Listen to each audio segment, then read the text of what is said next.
The 148-kilometre first stage of the UAE Tour, the only World Tour race in the Middle East, took the riders on a mainly desert stage from the point at the Palm Jumeirah to the Dubai Silicon Oasis, a long flat road for the riders through the day, and it was an early break that established the advantage of no more than 3 minutes. Two riders from the Gazprom Rosvelo squad up the road with Vinny Zabu KTM pairing, and it was those riders that would contest both intermediate sprints of the day. The black jersey on offer for the most points accrued across the day, so no surprise that there was plenty of contest in that one, with Stojnic, the young Serbian rider, taking the first sprint of the day ahead of the Gazprom Rosvelo rider Cherkasov, the young Russian, and that haul of points would prove valuable at the end of a day in which the riders in that early breakaway group spent more than 125 kilometres clear of the main peloton. The second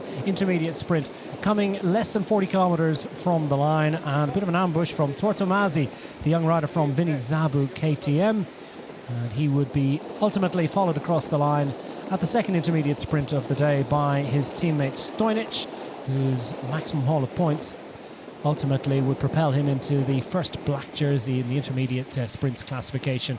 Those four riders up front became three, and that ultimately was whittled down to two, and inevitably their gap was coming down. The peloton led for much of the afternoon by the combined forces of Jumbo-Visma, UAE Team Emirates, Lotto Soudal, and the De Koning Quick-Step squads, deploying riders in the chase and making sure that there was never really any chance that this was going to be anything other than a big bunch sprint, with some of the best sprinters in world cycling assembling towards the front. Bahrain McLaren trying to propel Mark Cavendish into perfect and prime position. Jumbo-Visma with Dylan Groenewegen in fine form and looking forward to testing his sprinting mettle. As they came into the closing stages, Mitchell and Scott leading out for Luka Mezgec, and in fine fettle was Pacal Ackermann of the Bora Hansgrohe squad, launching to the line. Caleb Ewan trying to come on the other side. We couldn't get there in time. Rudy Barbier is showing great form as well, but no one